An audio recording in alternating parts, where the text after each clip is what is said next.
오늘 저에게 주어진 제목이 청년이 바로 서야 나라가 산다, 이런 제목입니다. 그러면 좀 더 구체적으로 청년이 바로 서야 나라가 산다, 청년이 어떻게 서는 것이 바로 서는 거냐, 이런 얘기를 좀 더 구체적으로 제가 하기 위해서 오늘 특별한 제목을 붙였습니다. 여러분도 아시다시피 지금 동아시아는 불타고 있습니다. 동아시아는 정말 불타고 있습니다. 동아시아가 왜 유럽이나 또 미주 지역이나 그리고 아프리카 지역에 비해서 지역 협력과 지역 통합이 잘 되고 있지 않고 아직도 이와 같은 과거 냉전의 시대로 다시 돌아가고 있느냐, 이런 것을 제가 생각해 볼 적에 너무나 가슴이 답답합니다. 이 동아시아가 이 과거를 덮어두고 미래로 간다는 것은 상상할 수가 저는 없다고 생각됩니다. 특별히 동아시아 과거사를 둘러싼 이 충돌이 민족주의의 충돌로 확대되고 또 이 충돌이 영토 분쟁, 여러 가지 많은 분쟁으로 연결되어서 이것은 바로 동아시아가 다시 한번 과거로 회귀하는 듯한 이러한 큰 움직임은, 이것은 바로 각 나라의 전쟁 위기와 불안과 그리고 민주주의의 지체 그리고 법치주의의 지체로 연결되는 이러한 정말 가슴 아픈 일들이 일어나고 있습니다.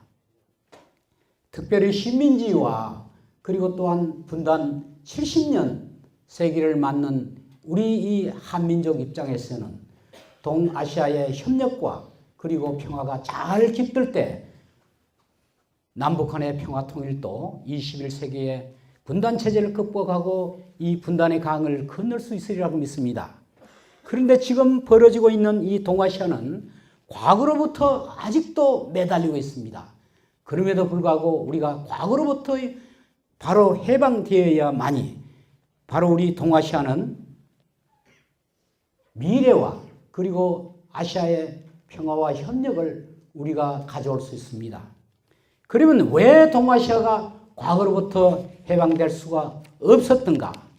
이것은 바로 우리 동아시아에 있어서 한일 관계에 있어서 과거 침략과 그리고 식민지의 가해자의 입장에 있던 사람들이 거기에 대한 진실한 자기들의 입장을 사죄를 하지 않음으로써 오는 수많은 많은 식민지 잔재가 이 동아시아의 큰 역사전쟁을 지금 불러일으키고 있는 겁니다.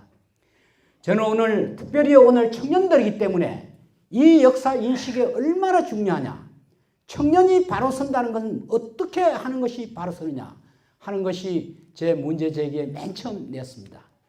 바로 청년은 올바른 역사 인식을 가져야 바로 청년은 미래를 정확하게 볼 수 있고 내가 바로 이 시대의 민족을 그리고 또 아시아를 그리고 국제사회를 위해서 무엇을 할 수 있는가를 판단할 수가 있다고 생각됩니다. 그 가운데 제가 오늘 택한 바로 1951년 샌프란시스코 평화체제와 동아시아의 평화라는 제목을 잡은 이유는 바로 여러 청년들이 이 자리에서 바로 올바른 아시아에 대한 역사 인식제고 그리고 국내적으로도 올바른 역사 정의 확립에 대한 올바른 역사관을 가질 때 우리는 미래를 위해서 그리고 또 우리 조국을 위해서 그리고 세계를 위해서 여러분들이 우선 바로 설 수가 있지 않나, 이런 생각을 해봅니다.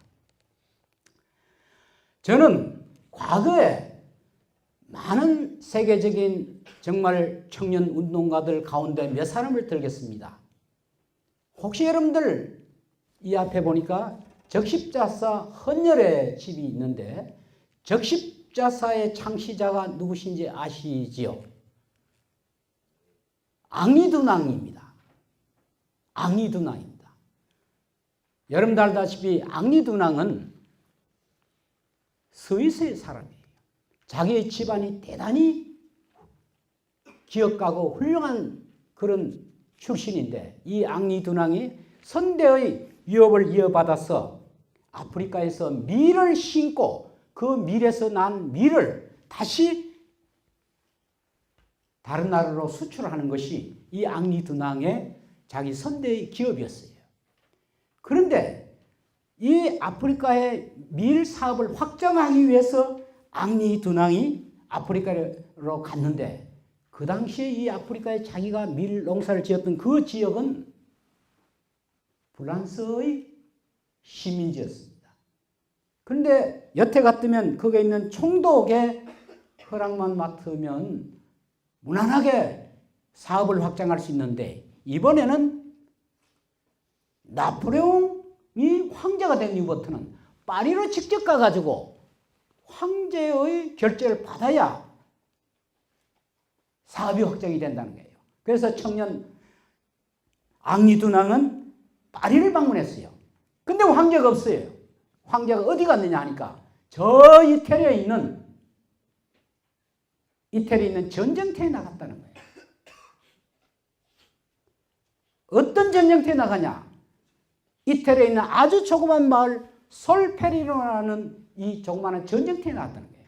이 솔페리노의 전쟁터에 이 청년이 황제를 만나기 위해서 갔는데 이 솔페리노에는 프랑스군과 오스트리아군과 러시아군이 피비린내나는 전쟁을 끝내고 그 마을 전체가 전부 시체와 피덩어리를 이 청년은 보았습니다. 거기서 이 청년 둔왕은 상당히 감동을 그리고 또 너무 놀래가지고 자기 사업은 잊어버리고 마을에 가서 자기가 갖고 온 돈을 주면서 많은 노동자를 고용해서 그 이미 죽은 시체나 혹은 신음하고 있는 사람들을 구해주면서 굉장히 깨달은 바가 많았어요. 인간의 문명이 이렇게 발달되었는데 그때가 1853년이었습니다. 인간의 문명이 이렇게 발달됐는데 아직도 국제사회 문제 그리고 인간적인 문제를 이와 같이 힘으로 해결한다는 것은 너무나 비통하다. 그리고 특히 이미 전의를 상실한 사람들에게 피하간에 이걸 그 마을에 그대로 내버려두고 아무도 이것을 구해주지 않은 이 비참한 상황을 보고 이 청년 둔왕은 책을 한 권 지었습니다. 그 책 이름이 The Memory of 솔페리노, 솔페리노의 추억이라는 책을 한 권 내서 유럽의 지성들에게 호소했습니다. 인간의 지성이 이렇게 발달됐는데 이제 우리가 최소한도 전쟁터에서 전쟁이 끝난 이후에 전의를 상실할 경우는 피와 간에 서로 상호 구조활동을 하는 구조대를 하나 만들자. 그것이 나중에 ICRC 국제적십자위원회로 발전되었고요. 이 구조를 하는 사람들을 보호하기 위한 법을 만들자. 그것이 1864년 제1차 제네바 국제인도법 협약이고 여러분들 알다시피 1949년 제네바 인도법 협약으로 발전되었습니다. 청년 둔왕은 이 솔페리노의 전쟁을 보고 고향에 들어와서는 사업은 2차, 3차고 이제는 요사이 말로 엔지오 활동에 전념하게 됐습니다. 자기 모든 가산을 거기에다가 투자를 하고 친구들한테 돈을 꾸기도 하고 이랬습니다. 그래서 나중에는 특히 기독교인한테 돈을 많이 꽂았는데 저도 기독교인입니다만은 빚에 쫄려가지고 채무에 쫄려서 빚쟁이가 돼가지고 나중에 나이가 아주 들어가지고 저 스위스에 있는 쥬리라는 마을로 양로원 해서 쓸쓸하게 돌아가셨어요. 1901년 제1차 노벨 평화상이 발표했는데 제1회 노벨 평화상 수상자가 앙리 둔왕이었습니다. 이 둔왕을 찾기 위해서 많은 기자들이 노력했지만은 겨우 나중에 바로 주리에 있는 그 양로원에서 돌아가셨다는 거예요. 한 청년의 이와 같은 청년 시절에 꿈꾸던 세계, 한 청년이 생각했던 그 생각이 역사를 움직이고 세계를 움직였다는 것은 여러분, 얼마나 여러분들이 어떤 역사인식을 갖고 어떠한 지금 올바른 시대의 감각을 갖고 있느냐, 이건 대단히 저는 소중하다고 생각됩니다. 저는 8월 달에 세계 국제법협회 애뉴얼 미팅에서 요하네스버그에 있는 남아프리카를 방문했습니다. 케이프타운과 요하네스버그에 가면 여러분도 잘 아는 남아프리카는 4명의 노벨 평화상을 낸 나라입니다.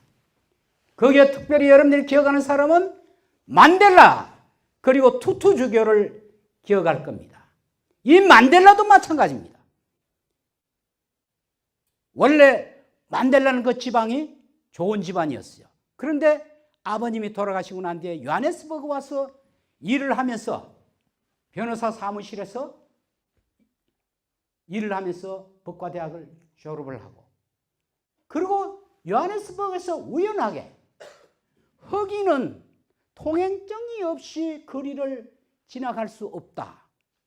단순히 통행증이 없기 때문에 감옥에 가는 그와 같은 모습을 보고 많은 사람들이 그것 때문에 생업을 접고 고통을 당하는 걸 보고 이 청년이 그게 눈을 뜨기 시작했어요. 쉽게 말하면 이와 같은 차별 정책에 대해서 만델라의 그 운명은 바뀌었습니다. 만델라는 27년 동안 감옥에 있었습니다. 남아프리카를 해방시켰습니다. 제가 간 남아프리카는 비록 여러분들 알다시피 만델라에 의해서 차별 정책은 공식적으로 없어졌지만 아직도 많은 문제를 갖고 있습니다. 필리핀처럼, 빈부격차. 이처럼 한 청년의 생각이, 한 청년의 그 같은 생각이 얼마나 자기의 조국을, 세계를 바꿀 수 있었던가. 또 하나 예를 들겠습니다. 여러분 잘 아는 마르트 가도 마찬가지입니다. 그분도 집안이 대단히 좋은 사람이었고 법학을 공부하고 남아프리카에서 변호사 생활을 하는데 거기에서 인도 사람들이 그리고 또 흑인들이 얼마나 차별을 받는가를 보고 여기에서 그 사람이 생각한 게 이분들을 위한 인권운동을 시작한 게 비폭력주의, 무저항주의로 발전됐습니다.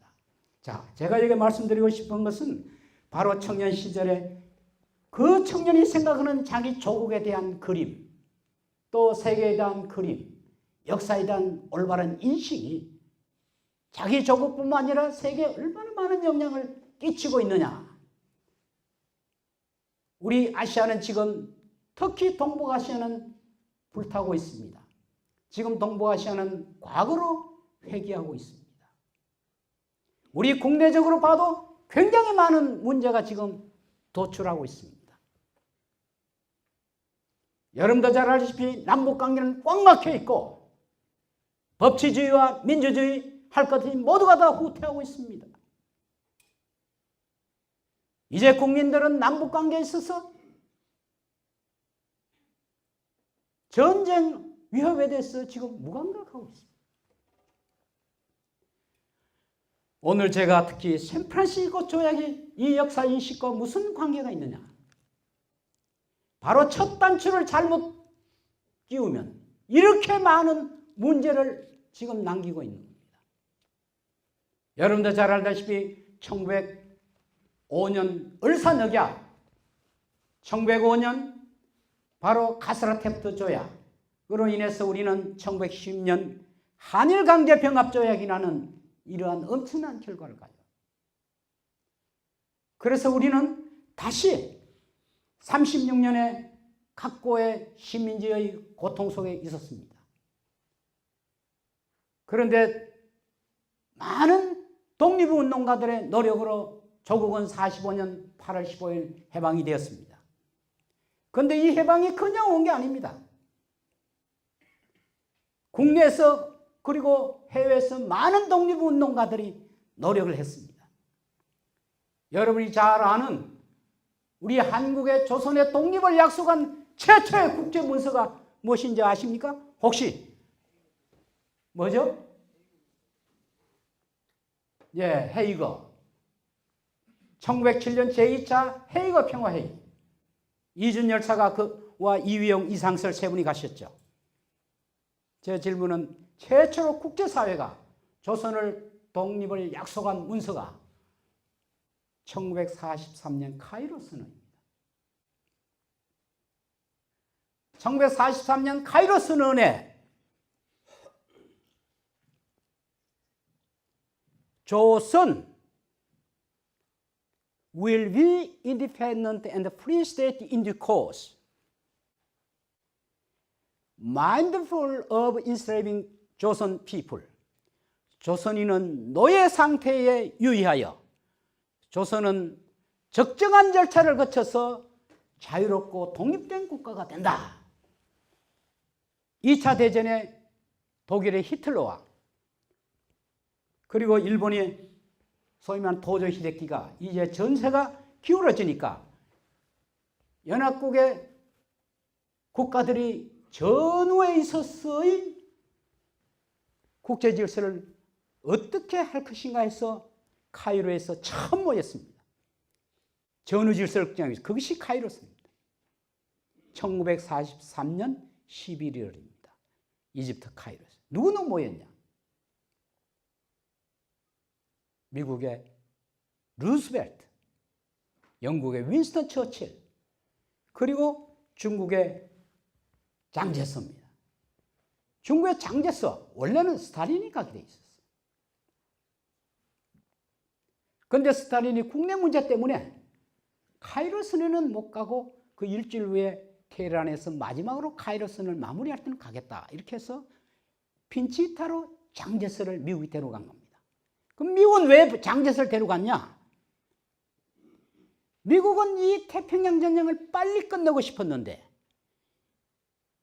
이 일본이 워낙 끝까지 저항을 하니까 일본에 대해서 가장 잘 확실하게 알고 대처하는 쪽은 역시 중국이다. 그래서 장제서한테 루스벨트 꼼짝을 못하는 거예요. 또 윈스턴 처칠과 루스벨트의 관계는 그 당시 관계는 어떠냐? 여러분들 알다시피 처칠은 2차 대전이 발발한 이후에 거의 영국이 위기 상황 때 처칠이 수사에 됐습니다.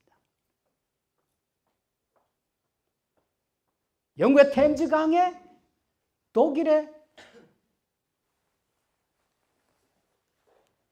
독일이 공격을 해서 그 템즈강에 매일 사람의 시체와 핏바다로 변하는 것을 처칠은 보고 BBC 방송에 나가서 국민 여러분, 우리가 할 수 있는 것은 국민 여러분들의 땀과 눈물입니다. 영국의 국가가 가진 게 아무것도 준비가 안 돼 있다. 이런 얘기입니다. 이미 불란서는 여러분들도 거의 항복을 했잖아요.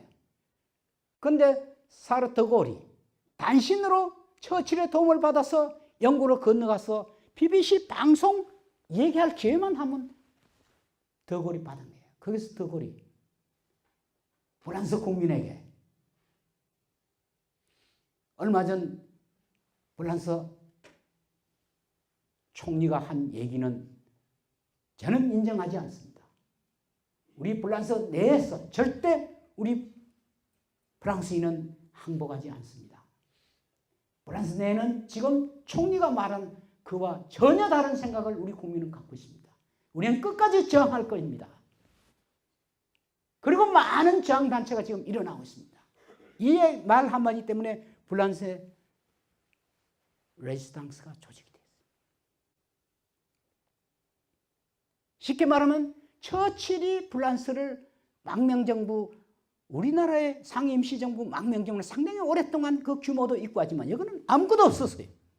그냥 더골이 딸랑 도망가가지고 거기서 BBC 방송에 들어가서 말 한마디 하고 그때부터 이제 시작한 거예요. 어떻든 간에 처칠과 루스벨트 관계는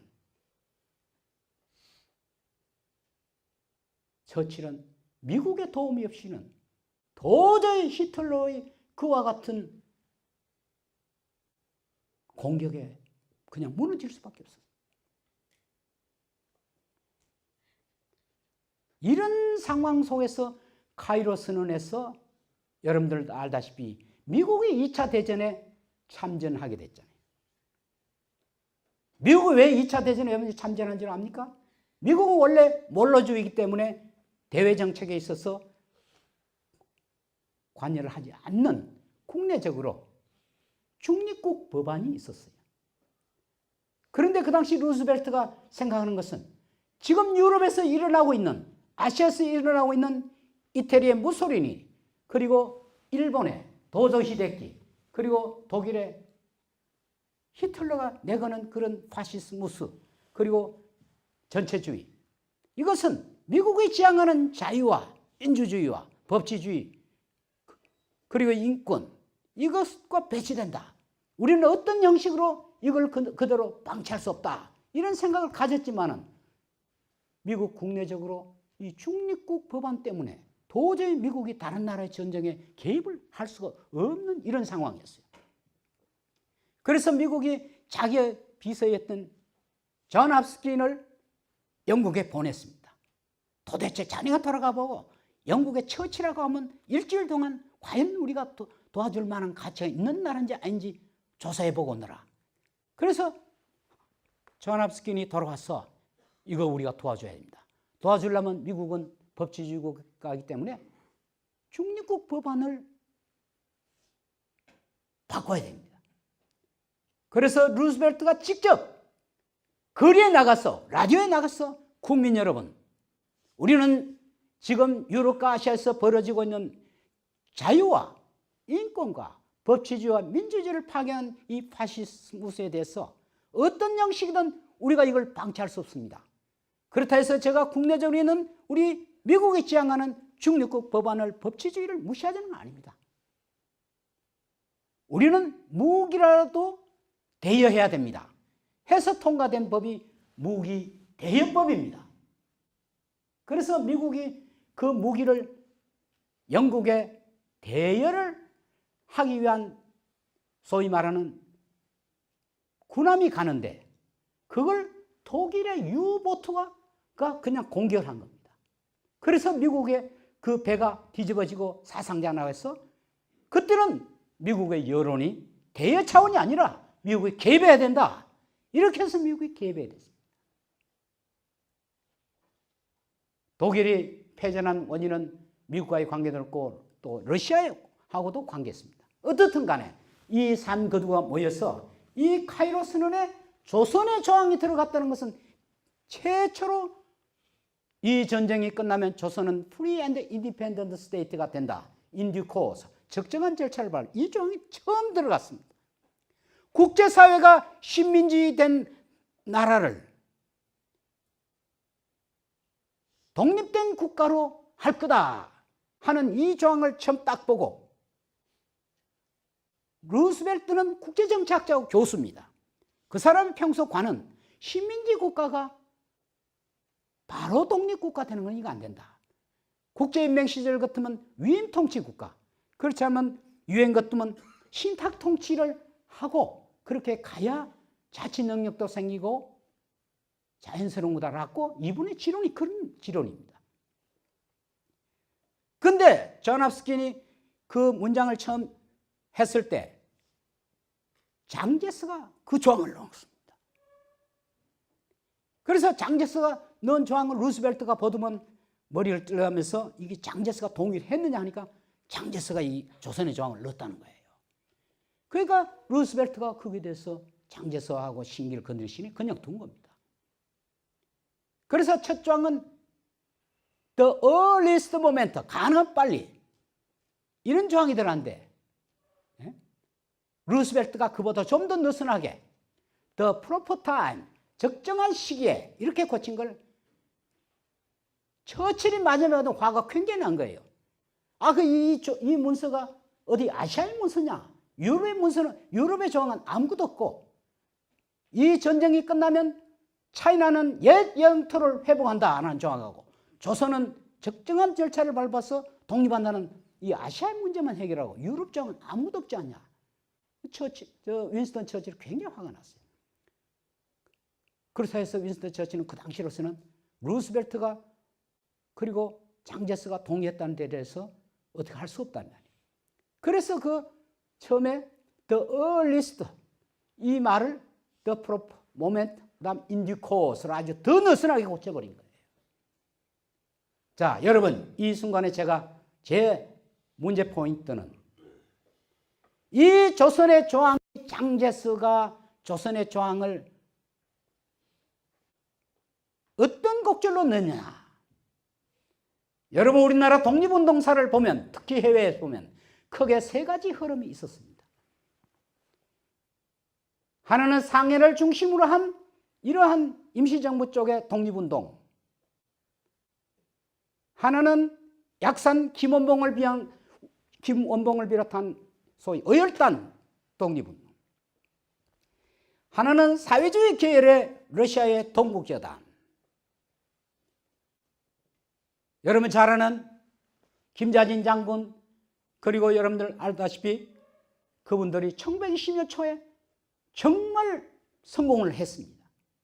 그런데 1922년 이후에 완전히 우리 독립군들은 괴멸돼 버렸습니다. 왜? 러시아의 특히 적군파가 일본하고 야합을 해가지고 러시아 안에 있는 우리 독립군에 대한 정보를 다 줬어. 일본이 그 정보를 가지고 모든 독립군을 괴멸시켰습니다.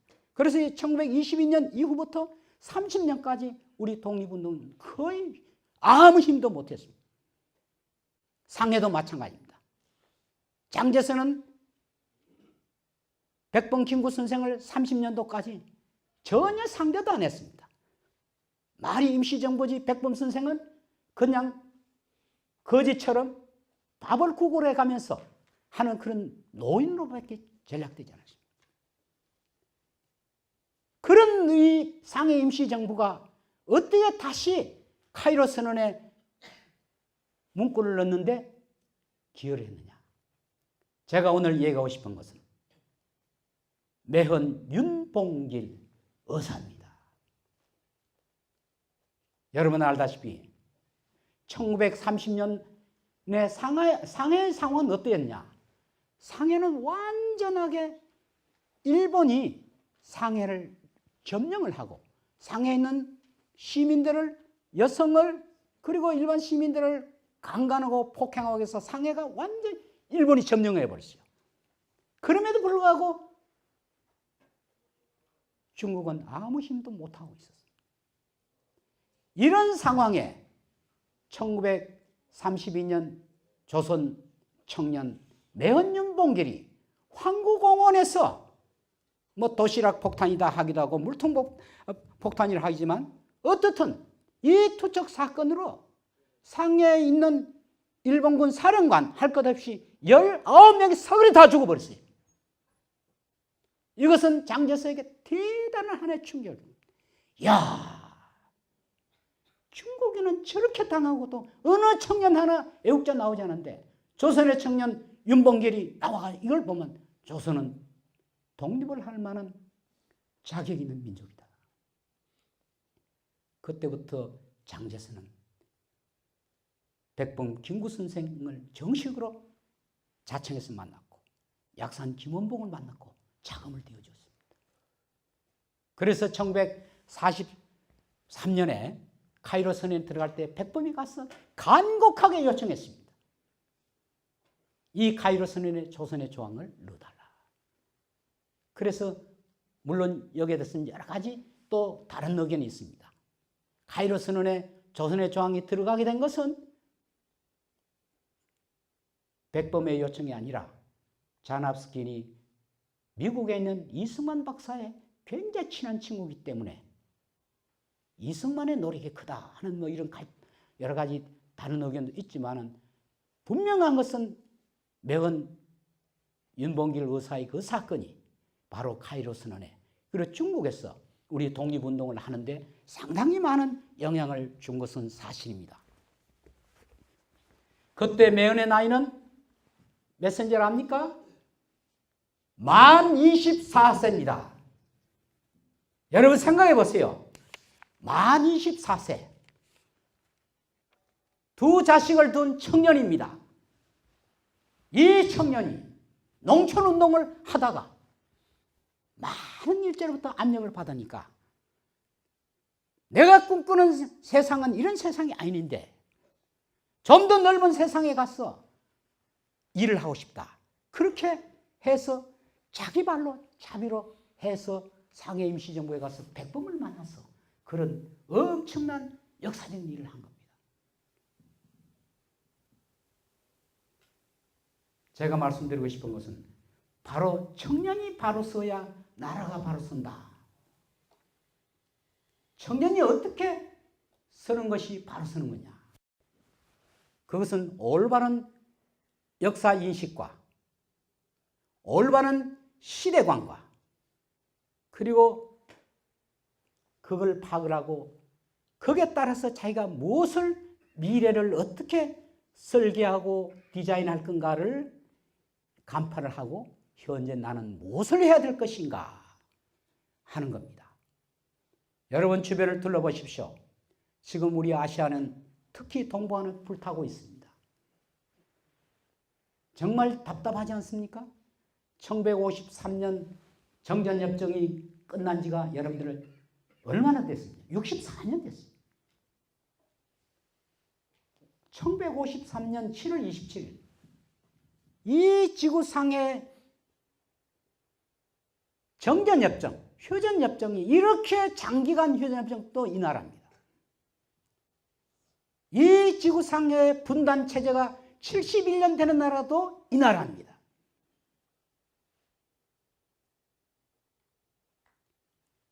이것을 우리는 외부적 요인이 저는 60% 그리고 내부적 요인도 저는 한 40%는 된다고 합니다. 지금 벌어지고 있는 우리 동북아 정세를 보고 분단체제를 극복하기 위한 앞이 보이느냐? 여러분 어떻게 생각하십니까? 앞이 보이지 않죠? 앞은 고사하고 전쟁의 위협 앞에 있습니다. 이 전쟁의 위협에서 망가지는 것은 바로 민주주의와 법치주의, 국민의 인권이 망가지는 겁니다. 일각에서는 이것을 조작해가지고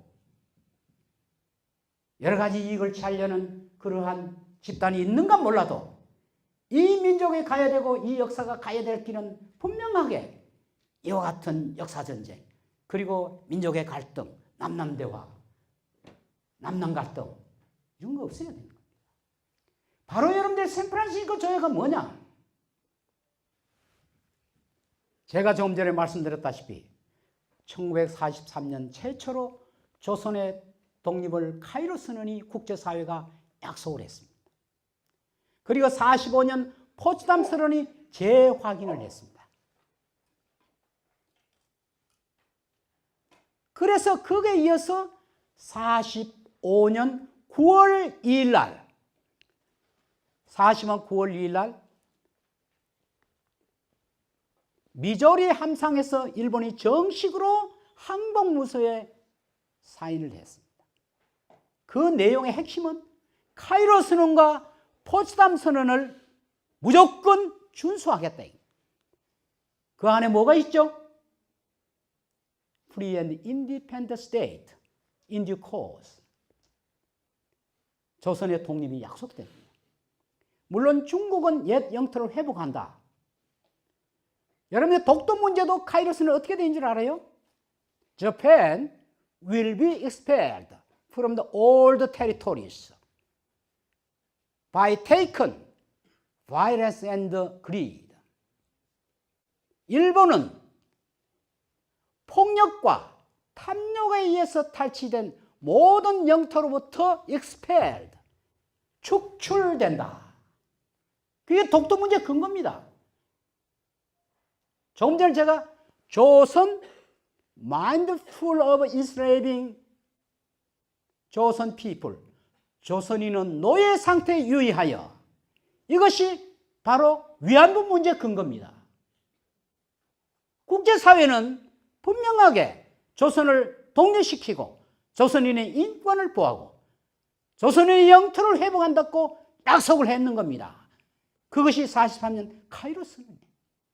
그걸 45년 포츠담 선언이 재확인했습니다. 그리고 45년 9월 2일 날 일본이 연합국가 정식으로 항복을 할 때 이걸 모두가 다 수락한다 했습니다.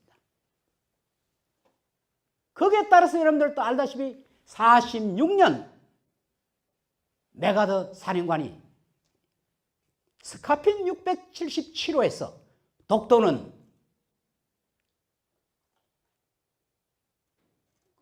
조선 거다. 일본은 여기서 모든 권리를 포기한다. 이렇게 된 겁니다. 이게 다 근거가.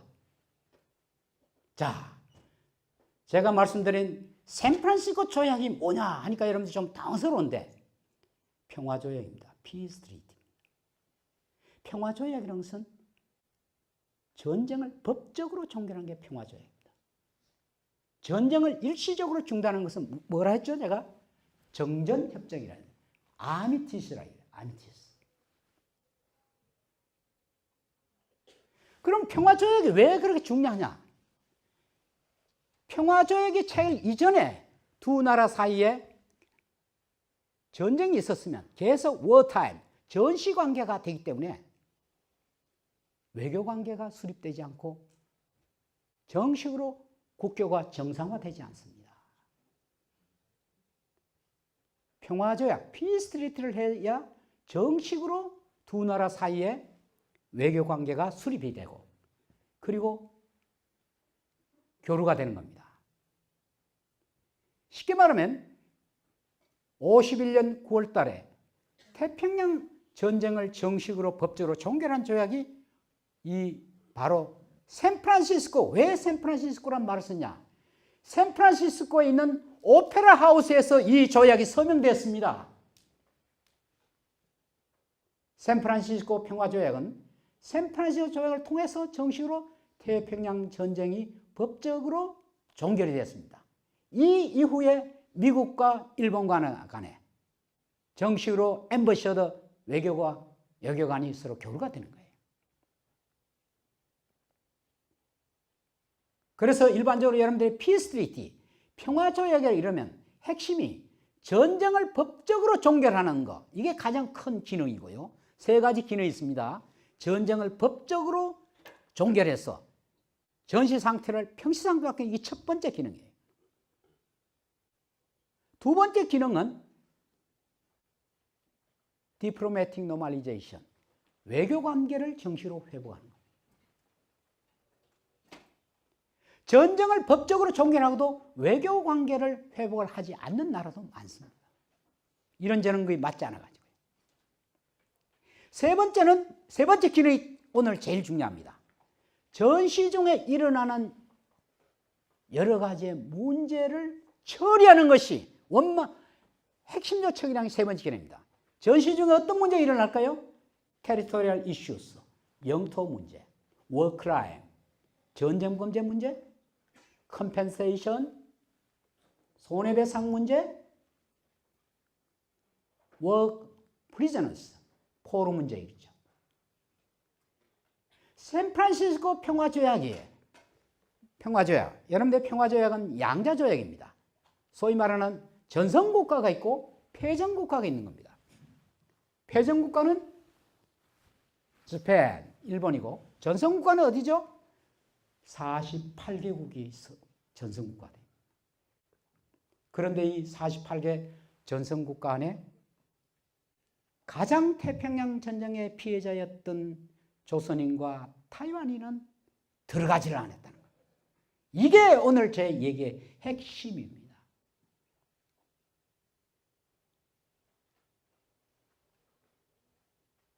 샌프란시스코 평화조약의 패전국가는 누구다? 일본이고, 그리고 전성국가는 미국을 비롯한 48개 국가가 전성국가입니다.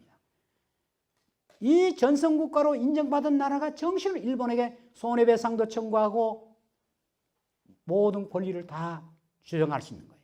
그런데 유감스럽게도 태평양 전쟁에서 가장 피해자였던 타이완인과 조선인은 48개국에 이 회의에 초대도 못 받고 그리고 참가도 못하고 서명국도 아니다라는데 오늘의 한일 관계 문제가 해결되지 않은 가장 큰 원인이 있었습니다. 왜 그랬을까요?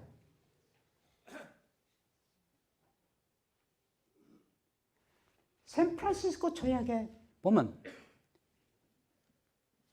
제가 평화조약은 3가지 기능이 있다 했죠. 첫째 무슨 기능이라 했죠?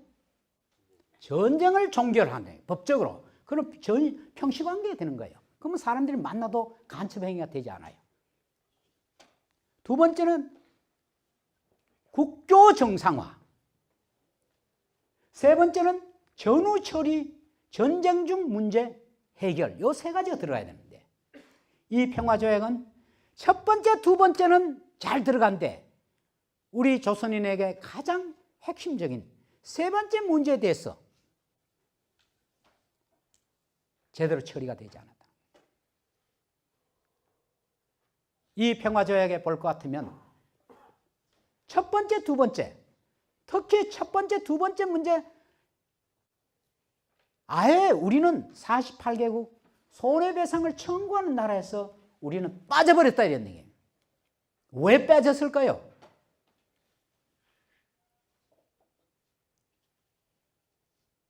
자, 바로 여기에 오늘날 우리의 고민이 있는 겁니다. 45년 8.1월 끝나고 9월 2일 미저리에서 이와 같은 샌프란시스코 평화조약을 위한 여러 가지 초안이 준비됐습니다. 미국의 소위 말하는 조지 캐난, 그 당시 국무장관이 들레스예요. 들레스 장관. 처음에는 일본의 군국주의와 그리고 일본의 소위 말하는 파시즘을 막기 위하고 일본을 응징하는 징벌적인 조항도 징벌주의로 나갔습니다. 그런데 여러분들 알다시피 국제사회가 또 바뀌기 시작했습니다. 47년에 3월 2일 미국의 대외정책이 바뀌기 시작했어요. 소위 말하는 트루만 선언이 나옵니다. 왜 트루만 선언이 나왔냐? 47년 초에 윈스턴 처칠이 오하이오주에 있는 풀다라는 대학에서 연설을 한 가운데 The Cold War has begun. 냉전은 시작됐다. 2차 대전 중에 우리의 얼라이언스였던 중국과 러시아가 우리의 동맹관계였지만 이제부터는 우리가 경계해야 될 대상이다. 이 사람들은 사회주의와 공산주의를 유럽으로 아시아로 지금 확장하고 있어서 이제는 이 사람들에게 정보도 줘서도 안 되고 이 사람들을 이제는 우리가 좀 경계해야 될 대상이다. 냉전이 시작됐다는 겁니다. 그래서 미국의 대외 정책이 47년 3월 1일 완전히 냉전을 대비하는 정책으로 바뀌어버렸습니다. 특히 아시아에 있어서 냉전을 대비하기 위해서 일본을 빨리 국제사회로 복귀시켜가지고 일본을 빨리 국제사회로 복귀시켰어. 중국을, 러시아를 아시아에 진출하는 그 하나의 최전선의 동지로 삼으려는 겁니다. 그래서 미국이 47년 3월 2일 날 트루만 선언 이후에 미국의 대외 정책의 변화로 이 샌프란시스코 조약의 내용이 일본에 대한 응징주의에서 일본을 봐주는 쪽으로 기울어지기 시작했습니다. 그래서 샌프란시스코 제4조에 우선 그렇게 되니까 조선과 타이완을 배상국에서 빼버렸고 샌프란시스코 조약 제4조에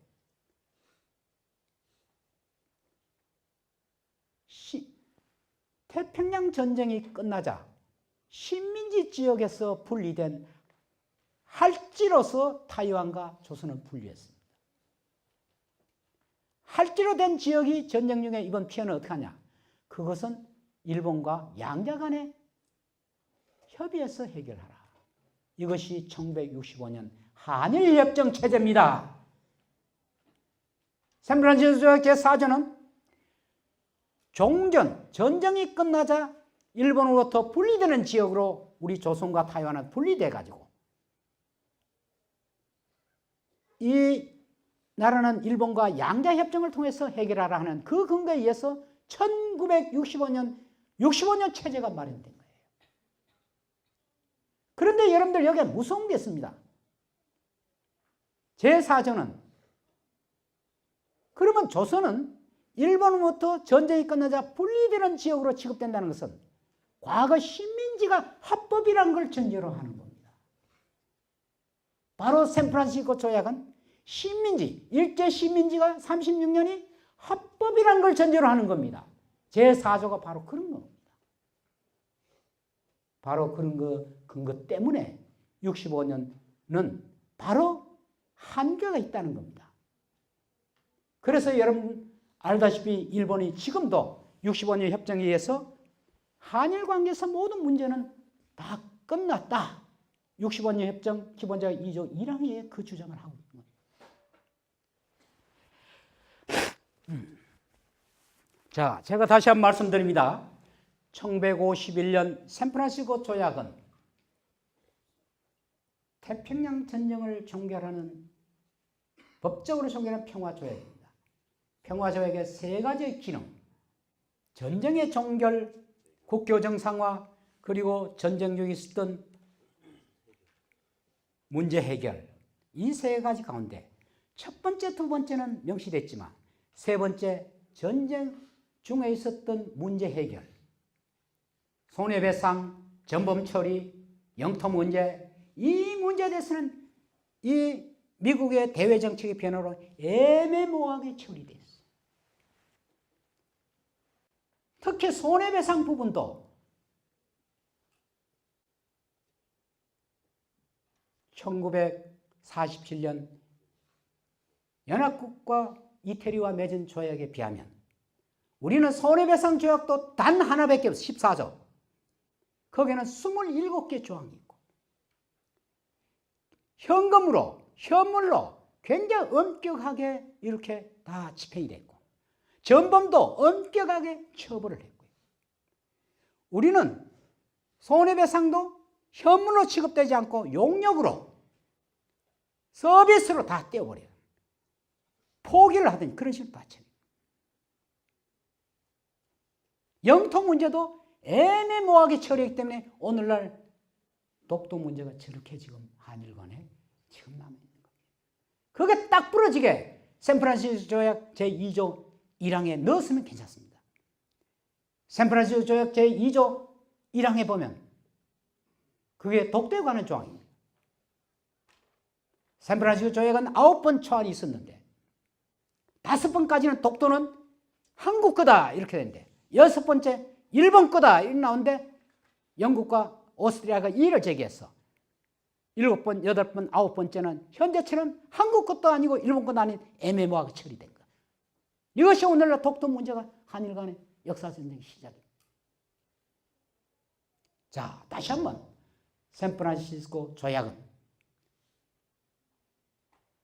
태평양 전쟁에서 가장 피해를 입은 조선인과 타이완의 피해 문제, 그리고 또 가해자인 일본의 전쟁 책임, 침략 전쟁에 대한 불법행위에 대한 책임은 전혀 묻지 않고 애매모호하게 처리한 그런 문서입니다. 그 하위 문서가 바로 1965년 한일 국교 정상화 조약입니다. 그렇기 때문에 65년 조약은 그 전제가 되는 51년 샌프란시스코 조약에 근거했기 때문에 한계가 있는 겁니다. 그 큰 일맥이 뭐냐? 일제 36년 식민지가 합법이다 이거예요. 식민지가 합법이면 식민지 전쟁, 식민지에 있는 식민으로서 일본이 자기가 소속한 나라가 전쟁을 하는데 거기에 있는 시민들이 다 피해를 당하는데 왜 그런 문제를 지금 제기하느냐, 이런 논리입니다. 이 사람들은. 오늘날 한일 간에 남은 독도 문제, 그리고 또한 여성의 성적 노예 문제, 그리고 강제 노동 문제, 원법 피해 문제, 이런 모든 문제들이 바로 51년 샌프란시스코 조약이라는 첫 단추를 잘못 끼웠기 때문에 65년 협정이라는 이와 같은 사생아가 태어났고, 그 한계 속에서 이렇게 많은 갈등을 우리는 겪고 있는 겁니다.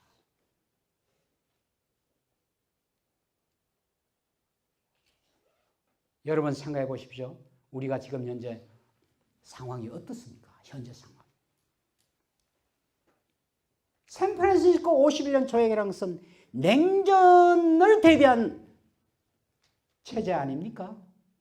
그런데 여러분들 알다시피 86년에 페레스트로이카, 86년에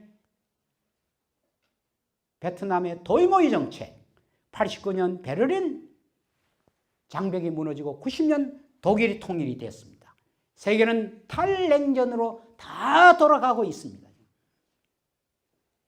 와르샤와 조약이 없어졌습니다. 루마니아, 헝가리아가 나토에 가입하였어요.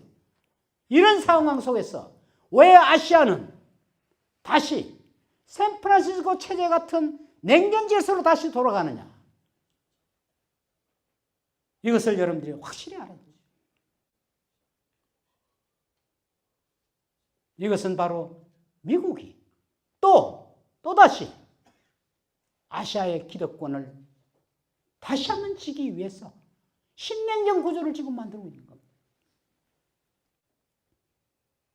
다시 말하면 아시아 회귀 정책인데, 지금 아시아는 샌프란시스코와 같은 냉전 체제로 다시 회귀하고 있습니다. 왜? 미국은 바로 여러분들 알다시피 중국을 견제하기 위해서. 왜 중국을 견제해야 되느냐?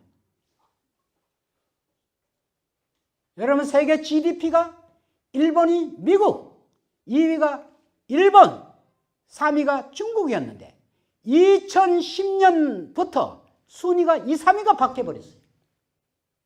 아십니까? GDP 중국 2위가 됐단 말이에요. 그런데 일본의 정치가 또 어떻게 돌아갔냐? 2006년에 소위 말하는 아베라는 사람이 한번 정권을 쥐어서 평화헌법 구조를 바꾸려다가 실패를 해가 1년 견디다가 나갔잖아요. 근데 2010년이 되자 중국이 2위로 부상을 하자 일본 전체가 우리는 경제만 열심히 해서 자부심을 가졌는데 했는데 그 경제도 중국에 지금 뺏긴다. 이걸 일본의 우익들이 막 국민들을 선동을 해가지고 다시 아베는 2012년에 재집권을 하게 됐습니다. 아베가 2012년 재집권해서 뭘 지금 합니까, 사람? 군사대국주의, 평화헌법 개정, 식민지 근대화론, 이거 지금 주장하고 있지 않습니까? 이 문제에 대해서 가장 큰 원인 제공하는 미국의 입장이 뭐냐가 중요한데, 사실 미국은 일본의 군사대국주의 문제, 그리고 한일 관계에 있어서 식민지 청산 문제, 두 가지 문제에 대해서 우리 한국의 입장은 군사대국주의 문제에 대해서는 우리 한국도 상당히 미국에 대해서 일본에서 견제를 해왔지만, 북한이라는 이 상대가 핵 문제, 미사일 개발 이렇게 나오니까, 특히 여러분들 잘 알다시피 이 정부 들어와서 2번, 5번째 핵실험을 했지 않습니까? 지금 남북관계에 있어서 지금 군사적으로 일단은 비대칭 관계가 됐습니다. 이런 상황 속에서 우리가 일본에 대해서 군사대국주의에 대해서 강하게 나갈 수 없는 국민적 정서가 우리 내에도 있는 겁니다. 지금. 일본은 또 이걸 약점을 이용해가지고 그래, 좋다. 북한이 만약에 공격을 하게 되면, 남한을 공격하게 되면 바로 미국을 공격을 할 텐데, 미일 안보 조약에 의하면 미국이 공격을 할 때 일본이 그 병참을 돕기 위해서 미일 신가이드라는 게 있어서 한반도 유사 사태에 바로 개입을 할 수 있는 겁니다. 일본이 한반도에 개입하는 건 싫지만은 북한이 공격하는 데 대해서 일본이 도와주지 않으면 미군이 작전을 못하는 상황으로 지금 되어 있습니다. 지금 현재 미군이 여기 있지만 미군의 그 모든 지원 부대가 어디 있냐면 오키나와에 있는 겁니다, 여러분들. 지금 오키나와에서 도와주지 않으면, 엄호를 해주지 않으면 미군이 작전을 못하게 되어 있어요. 지금.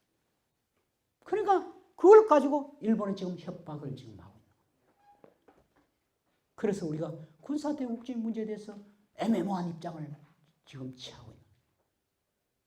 그러나 일본의 과거에 잘못한 침략전쟁과 식민지전쟁에 대해서만큼은 미국이 선명성을 좀 보여야 되는데, 이 문제에 대해서 오래 침묵을 지켜온 미국도 작년 3월 미 국무성 수석정책관인 웬디 셔먼이 이 문제도 일본 입장을 두둔하는데 우리로서는 분노하지 않을 수 없는 거예요. 지금 이런 상황입니다. 그렇다면 우리 국내를 보세요. 내가 국내 얘기는 가능하지 않으려 하는데, 정신 똑바른 그러한 정치 주체 세력이 역사의 중심에 서야 됩니다. 그런데 이 사람들이 왔다 갔다 하고 있는 거죠. 왜 왔다 갔다 하고 있는지 여러분 잘 알 겁니다.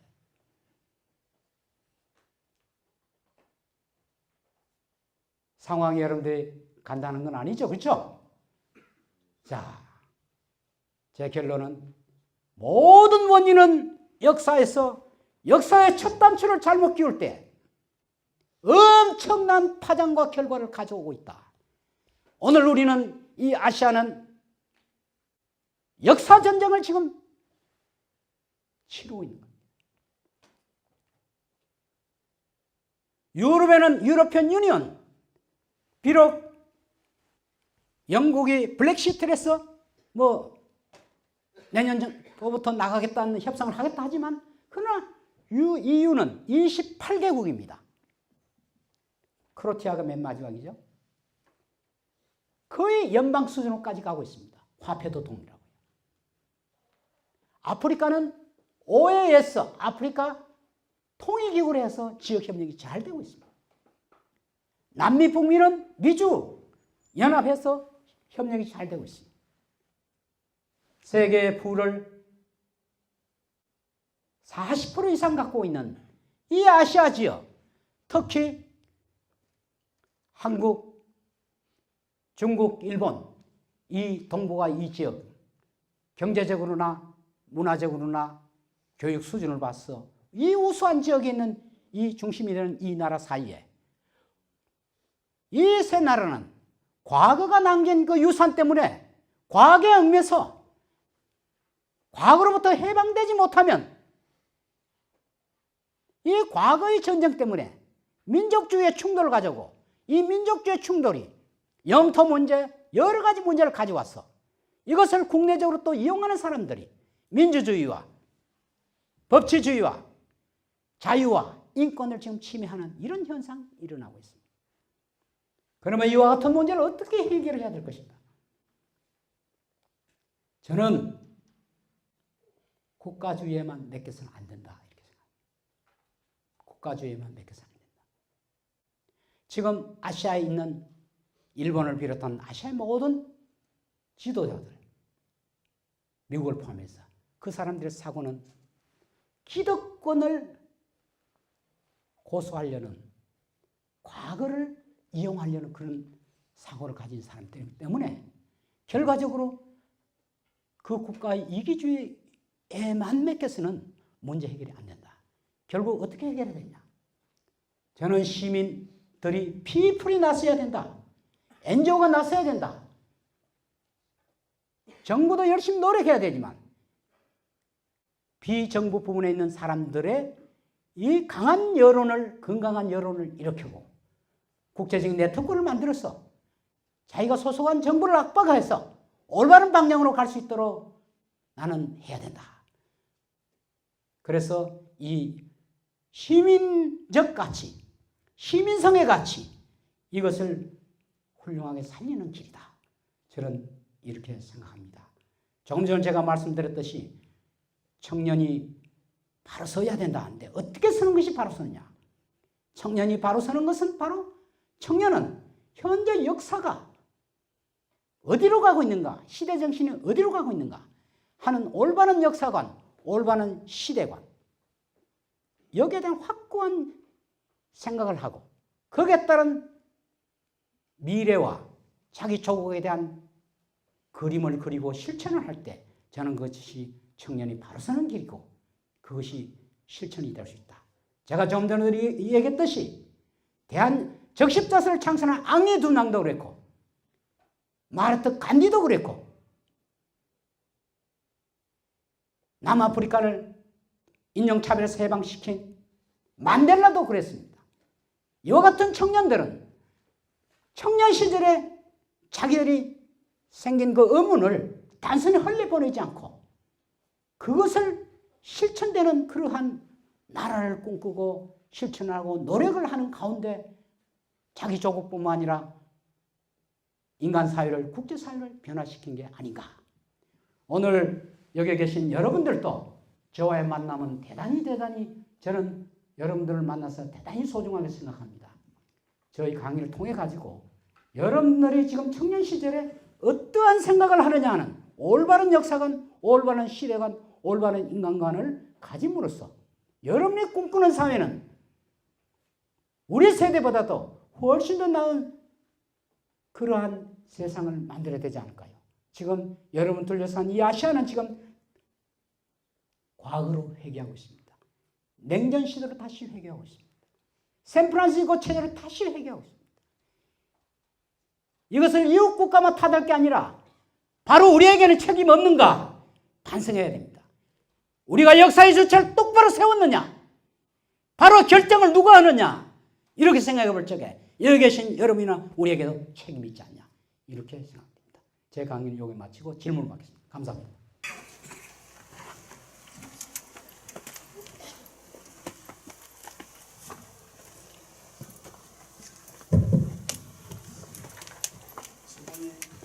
질문이 있으신 분을 조금 하기 전에 제가 간단한 의견과 제 질문을 좀 드리고 싶습니다. 조금 생각보다 좀 길 것 같습니다. 예. 정치, 경제, 군사적으로 동북아시아가 전 세계의 가장 중심이 될 수밖에 없고 앞으로 동북아시아가 모든 시대를 관통하는 제일 중요한 지역으로 되고 있고 이런 가운데서 저희 나라가 또는 우리 민족이 가야 될 길이 굉장히 험난하면서도 중요한 상황에 있는 것 같습니다. 그런데 제가 이제 이 샌프란시스코 이 조약과 함께 중요하게 봐야 될 것이 제 생각에는 94년도에 북미 간에 있었던 이 대화의 시작. 어떻게 보면은 그때 대단히 많은 얘기가 될 뻔했었던 1994년도의 문제가 저는 대단히 주목할 부분이 아닌가 이런 생각을 합니다. 왜냐하면 북미 간의 대화에 어떻게 보면 획기적 전환을 줄 수 있었던 거였다고 보고 그리고 그 이후에 저희가 남북 간의 대화를 하면서 김대중 대통령께서 6.15 공동선언 그리고 14 동맹 대통령 14선언도 하고 했지만 실질적으로 남북 간의 대화의 한계점은 결국에는 남과 북의 대화의 한계는 이 문제 푸는 당사자들의 어떤 이 문제가 되지 않았기 때문에 저는 어려웠다고 봅니다. 그리고 선언에 좀 그칠 수밖에 없는 한계가 좀 갖고 있지 않느냐. 그런 면으로 봤을 때 북미 간의 대화에 대한 문제를 미북 간의 대화 문제를 저희가 매우 중요하게 봐야 된다. 국가적 지각으로 봤을 때는. 그리고 남북 간의 대화에서 가장 중요하게 봐야 할 부분은 방금 이장 교수 말씀처럼 남북 간의 자주적인 문제나 여러 가지 교류에 관한 문제가 있지만 가장 중요한 것은 남북 해외 동포들 간에 전면적으로 만나고 또 교류하고 협력하는 시스템을 갖지 않고서 민족의 힘을 저력을 키워내는 포텐셜 파워를 키워낼 수 있는 힘을 갖지 않고서는 사실은 그런 선언 자체가 굉장히 좀 이행되거나 또는 그게 지속적으로 가기는 굉장히 어렵다고 생각이 듭니다. 그래서 북미 제네바 관련한 이 협의 이 부분에 대해서 좀 중요하게 봐야 된다. 그리고 현재 미국의 대선도 그렇고 지금 이제 내년에 있을 저희 대선에서 이런 문제들을 정말로 중요하게 풀어낼 수 있는 국가 지도자가 또 국가의 논의가 국가적인 논의가 돼야 된다. 이런 생각이 듭니다. 하지만 지금 안타깝게 대선 후보들 가운데서 이런 문제들을 진지하게 풀어낼 수 있는 분이 있나? 또 다시 그 남북 간의 서로 간의 진보냐 보수냐 이런 형태의 논리들로 가지고 자꾸 대화가 되는 시대를 앞서가는 대화가 안 되고 그러지 않나 이런 생각을 저는 개인적으로 하고 있습니다. 그래서 그리고 또 한 가지는 이런 문제들에서 청년들이 나서줘야 될 텐데 남북 해외에 있는 특히나 뭐 북한까지는 어렵겠습니다만은 이쪽 국내와 해외에 있는 청년들이 함께 이 동북아시아의 평화와 역사 정의를 세우기 위한 활동에 적극적으로 동참해야 된다 이런 생각을 갖고 있습니다. 그래서 제가 여쭤보고 싶은 건 시대를 관통한 리더십, 그러니까 김대중 노면을 넘어서는 리더십이 필요한 상황이거든요. 그래서 시대를 관통한 리더십이라는 문제를 간단하게 좀 말씀을 듣고 싶습니다. 예, 아주 좋은 질문이라고 생각됩니다. 우선 답변을 우선 드리면요.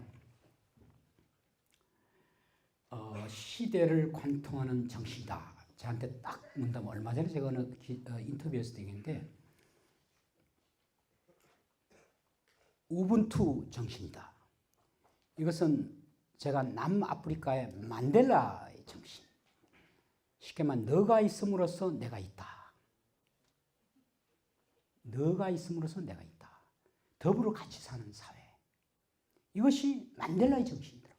그게 아프리카 말로 우분투 정신. 여러분 한번 인터넷에도 찾아보세요. 만델라는 요하네스버그에 있는 비츠버그 대학이라고 세계 100개 대학에 드는 대학, 우수한 대학입니다. 그 대학을 아르바이트해서 졸업했어요. 투투주교도 졸업해요. 그리고 영국에 가서 유학을 한 사람.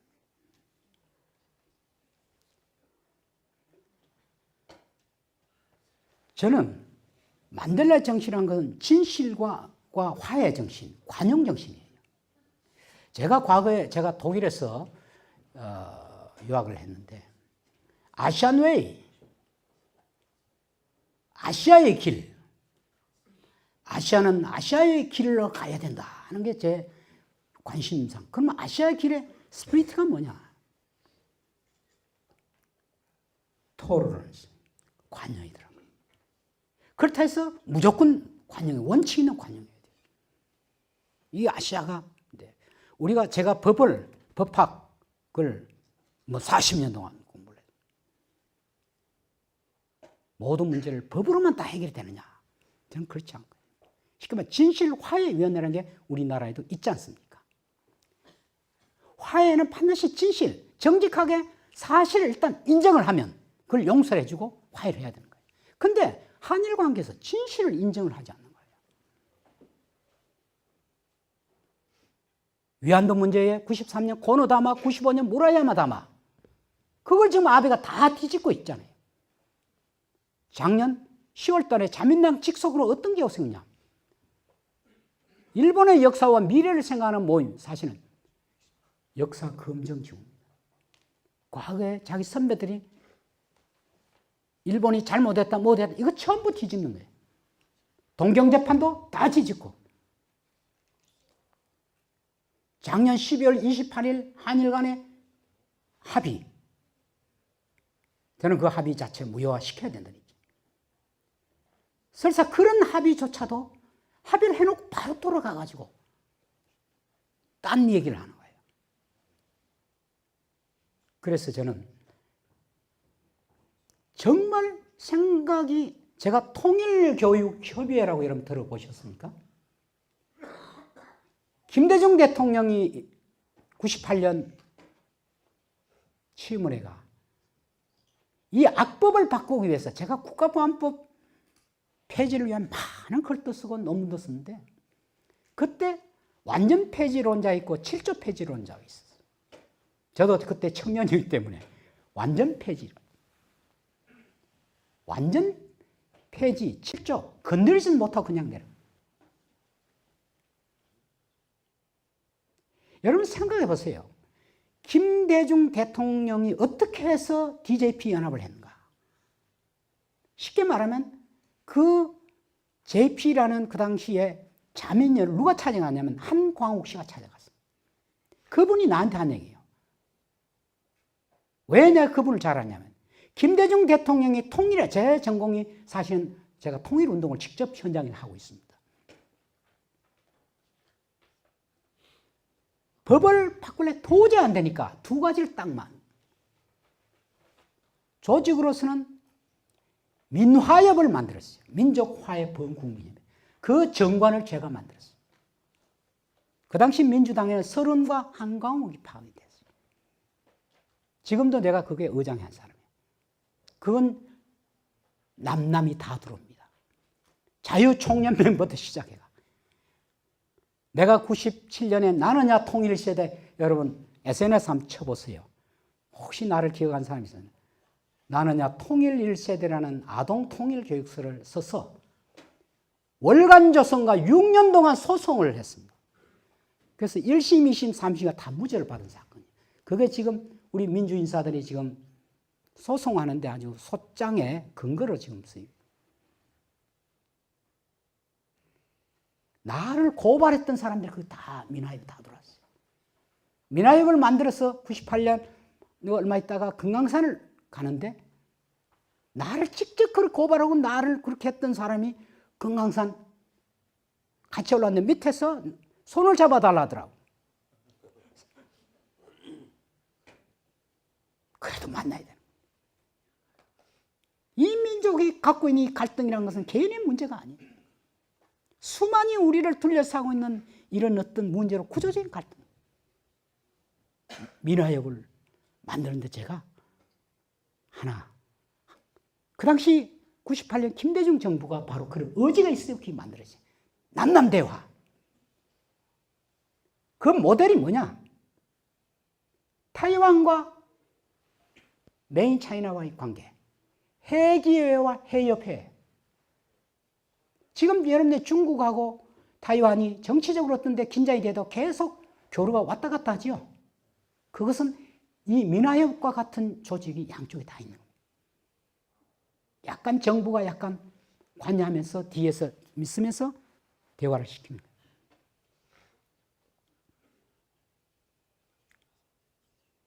지금은 홍사덕 씨가 집권당에 쪽에 친한 홍사덕 씨가 대표 상임으로 서 있어요. 그 앞에는 김덕용 씨가 있어요. 그 다음에 이창복 의장도 있고, 이돈명 선생도 있고. 이 민화협의 정신이 핵심은 모델은 타이완과 메인 차이나의 그 모델을 내가 땄고, 또 하나는 국내적으로는 1992년 남북기본합의서 정신. 남북기본합의서를 국회에서 비준 동의받아서 그걸 법적 문서로 하자는 게 제 생각인데 그게 되질 않아요. 그게 하나고, 하나는 통일교육협의회라고 제가 아까 얘기했죠. 그건 뭐냐면 김대중 대통령이 국가보안법을 결코 건드릴 수 없어가지고 통일교육지원법이라는 걸 만들었어요. 통일교육지원법. 통일교육지원법 제3조에 보면 통일교육을 실시하는 자는 정부의 예산 범위 내에서 지원해 줄 수 있다. 그래서 정부가 직접 안 해주고 통일교육을 실시하는 자의 협의체가 통일교육협의회입니다. 제가 초대 상임의장 6년 했어요. 정부에서 한 5, 6억 돈이 나오면 그게 보면 자유총연맹부터 시작해서 그 당시 전국연합 할 것 없이 민노총 하다 전부 다 들어왔어요. 그게 제가 상임의장을 했어요. 그래서 심사를 해서 500, 600 지원해요. 지금도 그거 도와주고 있습니다. 그거 두 개가 김대중 대통령이 한 거예요.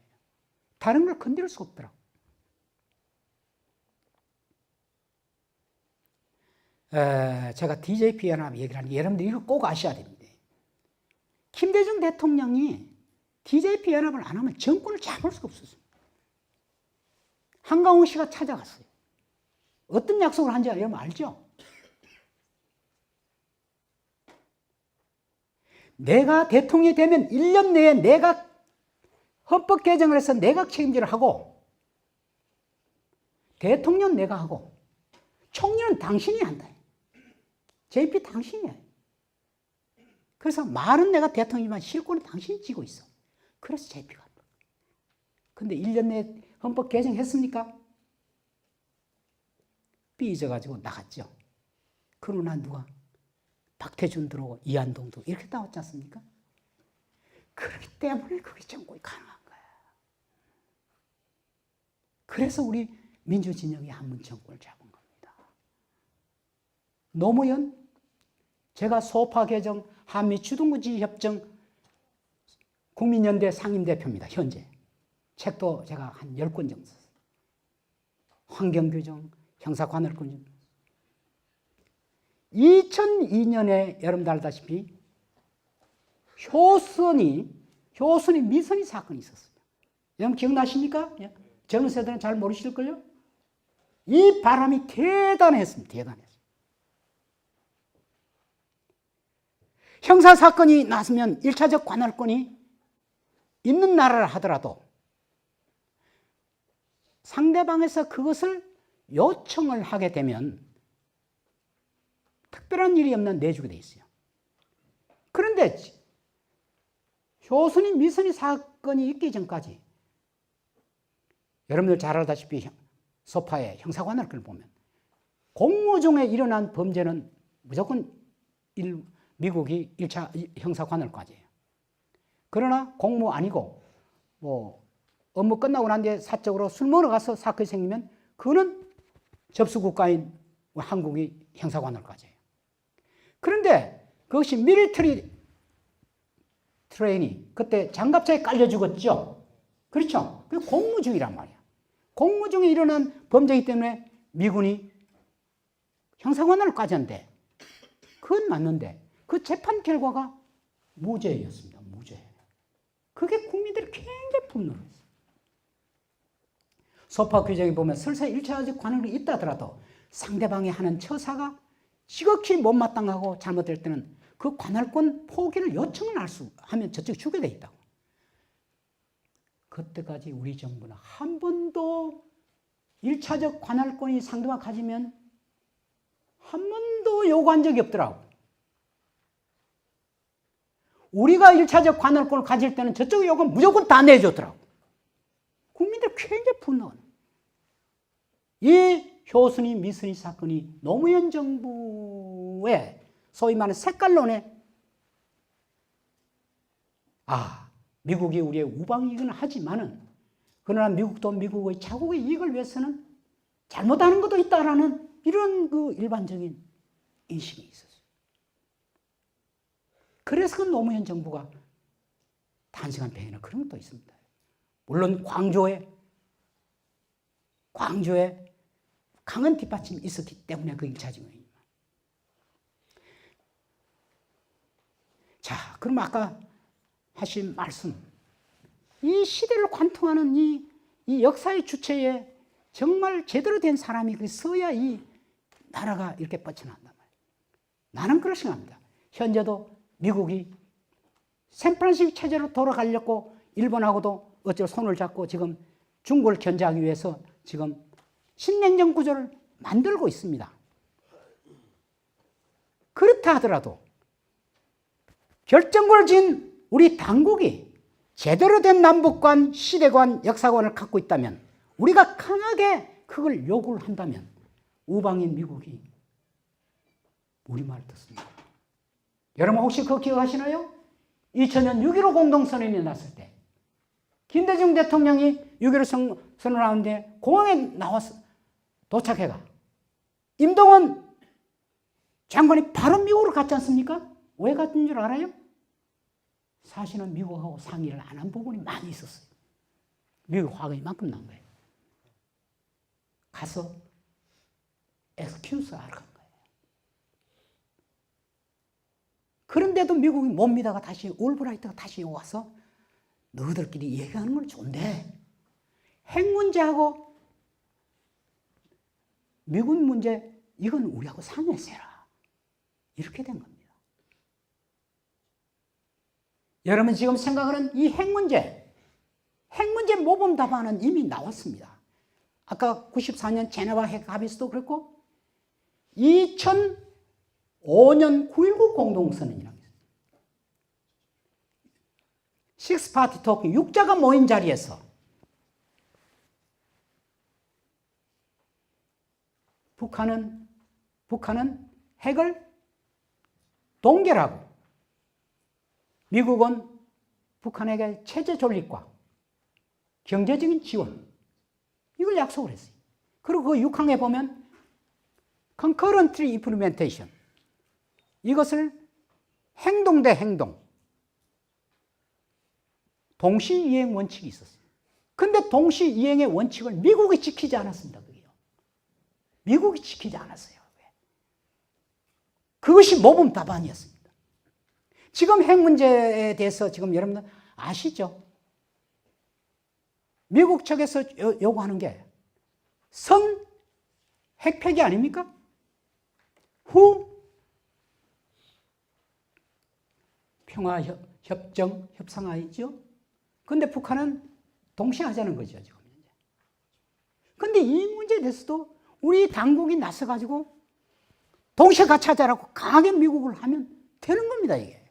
근데 우리 당국이 지금 어떤 매직에 들어가 있냐면 기다리면 쉽게 말하면 붕괴론, 북한 붕괴론, 대북 적대식에 잠겨가지고 기다리면 백기 들고 찾아온다.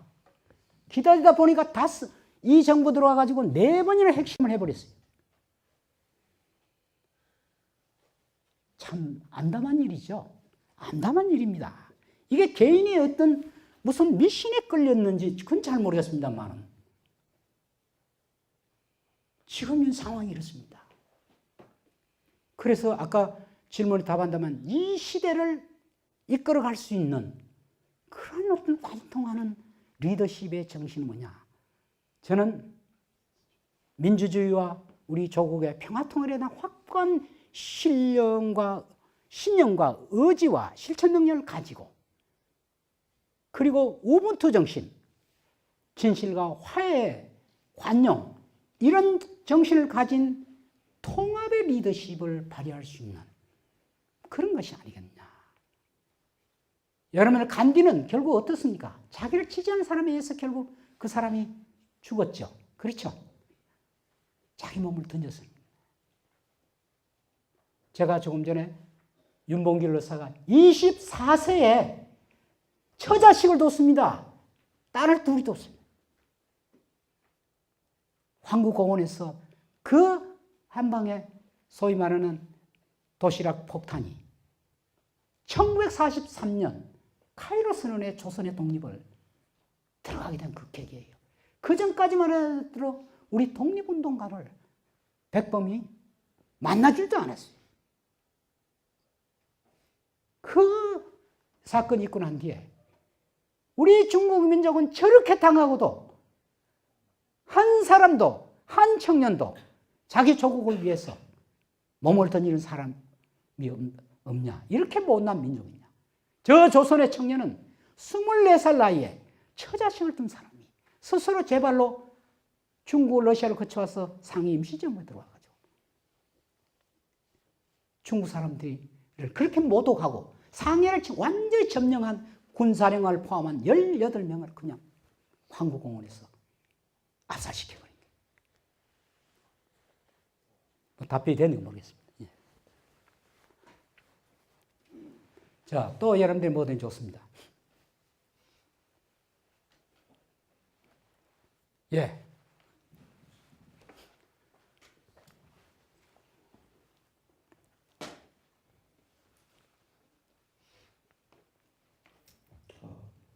예, 안녕하십니까. 울산의 청년당원 신철입니다.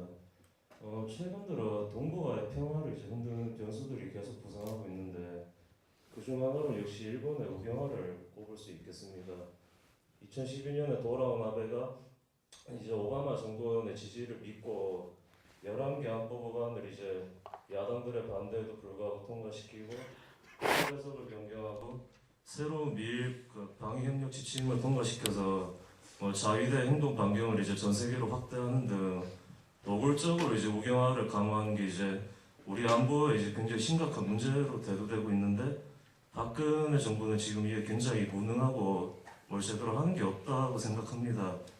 그래서 이제 내년에 국민의당이 죄송합니다. 대선을 준비한다면 어떤 그에 대한 대응 방안도 이제 준비를 해야 될 것 같은데 교수님이 생각하시기에 어떻게 대응을 해야 될 것인가 이 의견을 한번 듣고 싶습니다. 예, 말씀 좋은 지적이었습니다. 현재 우리 현 당국이 가장 국민들이 답답해 생각하는 게 외교입니다. 도대체 이 나라가 외교가 있느냐? 여러분 아시죠? 1894년 청일전쟁이 나서 일본이 청일전쟁에 이겨서 여순반도를 자기가 얻었습니다. 한 달 만에 러시아, 영국, 프랑스의 압력으로 여순반도를 다시 되돌려줬어요. 여기서 일본의 그 역사가가 전쟁에 이겨도 외교에 지면 지는 거다. 그 다음부터 일본은 철저하게 이 외교의 중요성을 알았어요. 그래서 러일전쟁 1904년, 1905년 때는 단단히 준비를 했습니다. 제일 중요한 영일동맹을 맺었습니다.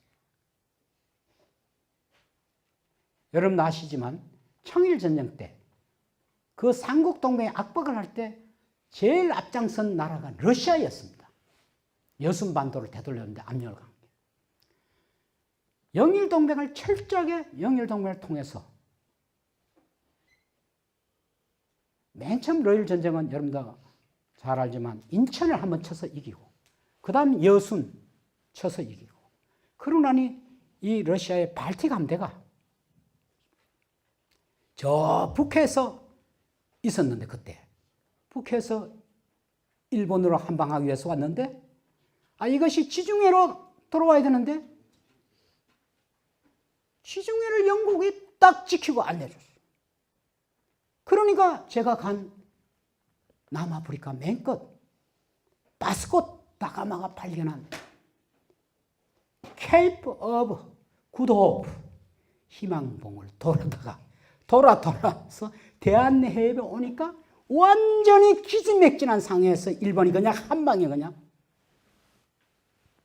러일전쟁이 승리했어요. 아시죠? 그게 러일전쟁입니다.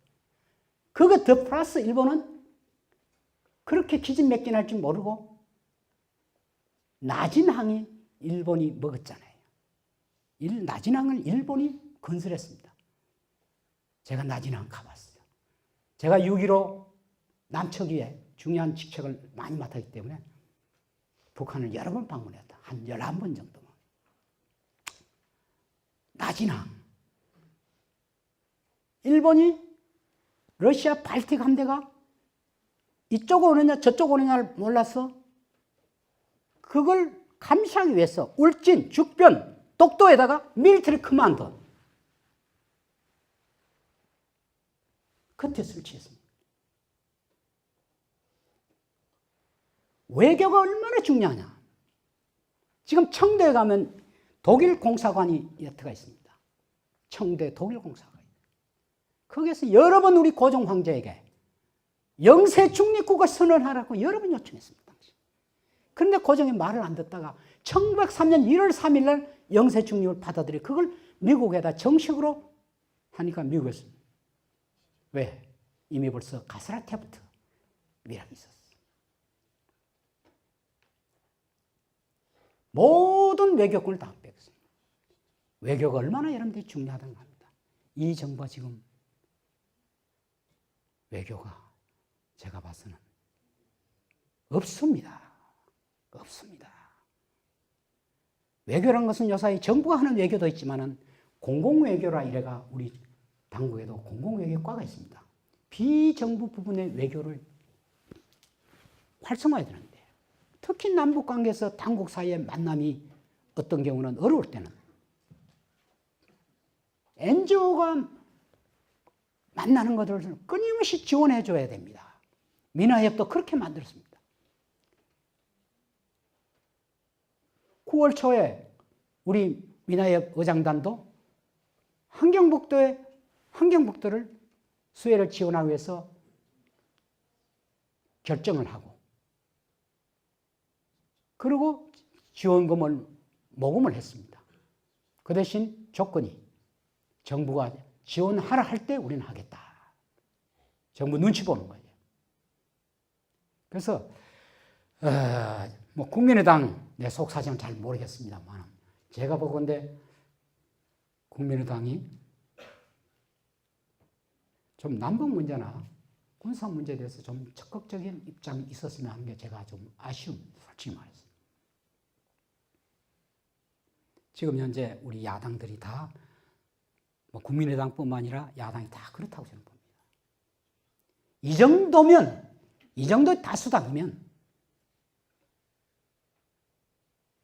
야당 모두가 다 청와대를 방문해서 남북관계 틀어라. 요구해야 됩니다. 이 말이 됩니까, 이렇게? 개성공단을 저렇게 막아놔도 되는 겁니까? 역사의 범죄입니다.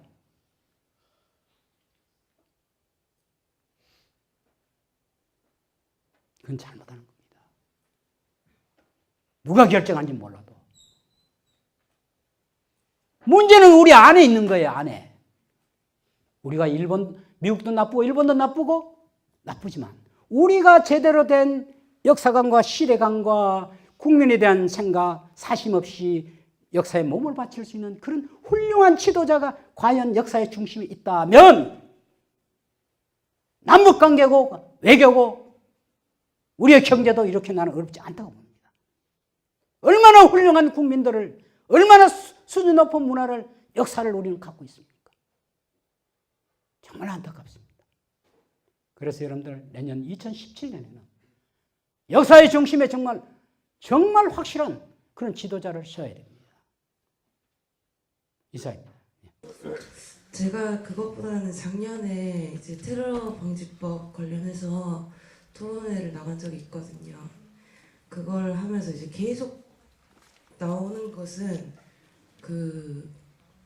이제 윤봉길 의사는 테러리스트인가 아닌가 그 얘기가 빠짐없이 나오더라고요.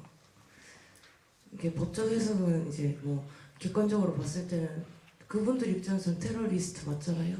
그래서 윤봉길 의사를 법적 해석을 이렇게 객관적으로 봤을 때 어떻게 해석을 해야 될지 궁금합니다. 제가 안중근 의사 재판에 대한 국제법적인 연구해가지고 제가 논문을 썼습니다. 그래서 한 12년 전에 일본에서 초대를 받아서 어디 개요 대학에서 강연을 하는데 사석에서 어떤 분이 안중근 의사를 테러리스트 비슷한 이런 얘기를 하더라고요. 그래서 일본의 학회를 쫙 찾아보니까 논문이 거의 90% 이상이 그렇게 써놨더라고요. 그래서 제가 돌아가시기가 안 되겠다. 그리고 국내 학회를 찾아보니까 여기에 대해서 쓴 논문이 없더라고요.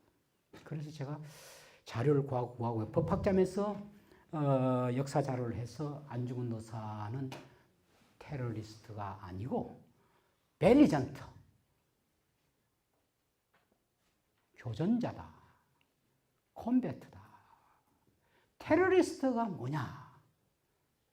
테러리스트는 불특정한 다수에게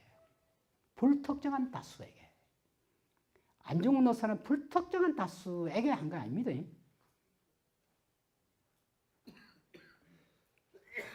개인의 어떤 사적인 이익을 취하기 위해서 불특정한 다수에게 유무형의 피해를 준 게 테러리스트입니다. 안중근 의사는 분명하게 사적인 이익이 아니고 대의를 위해서, 동양 평화를 위해서 이토 히로부미라는 특정한 사람을 향해서 했기 때문에 사적인 그런 게 아닙니다. 그리고 안중근 의사는 재판정에도 분명히 했지만 나는 대한 독립의용군 참모차장이다 그래서 군인의 신분을 밝혔어요. 그전에도 자기가 의병 활동을 할 때 거기에 잡힌 일본 사람들을 항복하고 한 사람을 풀어주니까 자기 동지들은 굉장히 반대했지만 prisoners of war. 포로다. 제네바 협정에서 포로다. 일단 항복하고 각서를 쓰고, 군인이 항복한다고 각서를 쓰면 살아있지만 그 죽은 겁니다. 프리즌. 그래서 안중근 의사는 법정에서 나에게 왜 일본 형법을 적용하느냐. 만국공법을 정하라. 퍼블릭 인터내셔널 정하라. 교전법을 정하라. Law of Conflict를 정하라. 왜? 나는 개인 이또가 아무런 사감정이 없다. 이또라는 하나의 시스템. 이미 조선과 일본은 교전 상태다. 워타임이다. 1895년 갑오농민 전쟁으로부터 시작돼서 어병 전쟁은 우리 국제법에서도 정규군의 사이는만 전쟁이 아니라 비정규군에 있어서 군민병이란 민병, 국가가 위급시에 정규군으로 부족할 때 일반 민간인이 자발적으로 국가를 위해서 어병 활동을 하고 나중에 그것이 국가에서 인정을 받게 되면 그것은 교전 행위로, 전쟁 범죄를 인정하지 않고 교전 행위로 인정을 해줍니다. 안중근 의사가 한 행위는 이미 그 당시에 이미 조선과 일본 사이는 식민지 전쟁 중에 전쟁. 그리고 또 실질적으로 어병 활동을 했고 독립운동을 했기 때문에 군인이에요, 군인. 그리고 군인이 일본의 이또는 어떤 신분이냐? 바로 이 식민지 전쟁을 총지휘하는 사람이에요. 그 때문에 교전자끼리 어떤 서로의 사격형이에요. 바로 윤봉길 의사도 이런 측면에서 저는 윤봉길 의사도 사적인 그 사령관 누구누구를 비밀리에 하는 게 아니고 누구누구를 특정해 가지고 했고 또 바로 대의를 위해서 했고 불특정한 다수에 한 게 아니다. 그렇기 때문에 저는 테러리스트가 아니다 이렇게 보고 있습니다. 예, 아주 좋은 질문하십니다. 제 보따리를 자꾸 건드려 가지고 뭐 국제법이 나왔으니까 그런데 여러분들이 지금 로스쿨 이후에 국제법이 사실은 지금 완전히 살얼음 파입니다. 사실 저는 제가 한국외국어대학에서 작년 2월 달에 퇴임을 하면서 저보고 고별 강연을 해서 약소국어의 학문으로서 국제법 이런 점인데 우리 제자가 나중에 어디 교수심에 글을 써줄 때는 중소국가의 학문으로서 국제법이었습니다. 네덜란드라든가 스위스 같은 이 조그만 나라가 왜 그렇게 국제법이 발달됐냐? 국제법은 기독교의 정신 그리고 유럽에서 발생됐기 때문에 제국주의자들이 지배하기 위한 논리가 들어가 있어요. 그럼에도 불구하고 왜 우리는 국제법을 알아야 되느냐? 손자병법에 다 알죠? 상대를 정확히 알아야 되는 거예요. 제국주의자들의 신민화, 제국주의화 할 때는 반드시 어떤 논리가 있는 겁니다. 그것을 미리 알고 대비하자는 겁니다. 이걸 제일 먼저 대비한 나라가 일본입니다. 일본. 1871년 명치유신을 하고 난 뒤에 일본은 엘리트들을 영국에 비엔나로 백림으로 유학을 보내서 이 사람들이 일본의 명치유신에 주요한 역할을 했습니다. 일본은 1853년 개항을 했고 중국은 1842년 알다시피 아편전쟁으로 개항을 했고 조선은 1876년 강화도 조약으로 개항을 했습니다만 가장 먼저 개항한 나라가 중국이었는데 중국은 이 국제사회의 흐름을 빨리 간파해서 대비하지 못했고 일본은 그걸 미리 대비했다는 것이 바로 한 나라는 유럽 세력에 의해서 식민 강국에 있어 먹히고 먹히지 않고 그 차이입니다. 국제적인 흐름을 빨리 간파하고 거기에 대해서 대비해요. 국제적인 흐름을 간파하고 대비하는데 상대방의 논리가 어디 녹혀 들어가 있느냐. 인터내셔널 로이다 하더라고요. 국제법. 영국이라든가 스페인이나 이런 나라들이 다 국제법을 가지고 세계를 다스려. 왜 네덜란드 휴고 그레티우스란 그러한 행법학자 나오냐? 자기 조국을 지키기 위해서 바로 프리덤 오브 하이시, 공의 자유. 영국이 바다를 잘 거라고 하니까 네덜란드가 조그만 나라 살아남기 위해서는 논리를 펼치지 않을 수 없는 거죠. 우리나라의 최초로 관비 유학생이 여러분 누구신지 알죠? 유길준 선생이라고.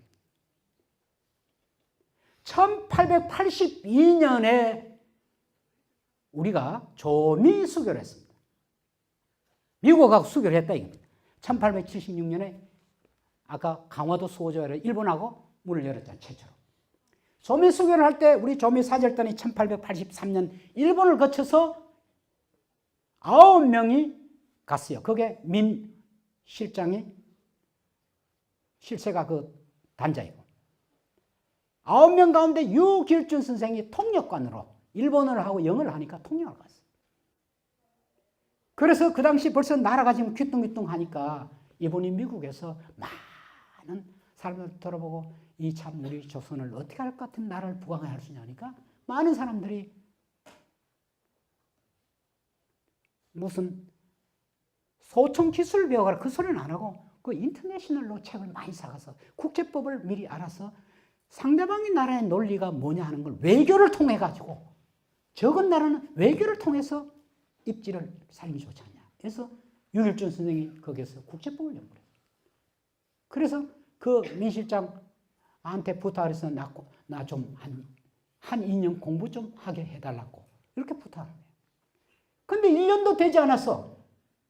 갑신정변이 나가지고 거기에 이 유길준이 계류가 돼가 고종이 대로 해가 빨리 들어오라 해가 영국을 들어와서 감옥에 들어가.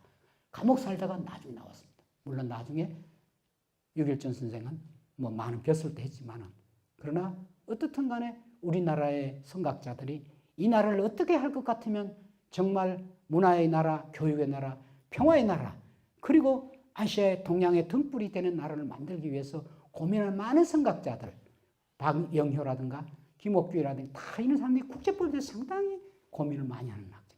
그런데 지금 죄송스럽지만 지금 로스쿨이 도입되자 처음에는 우리 외국어대학의 인터내셔널로는 굉장히 강했습니다.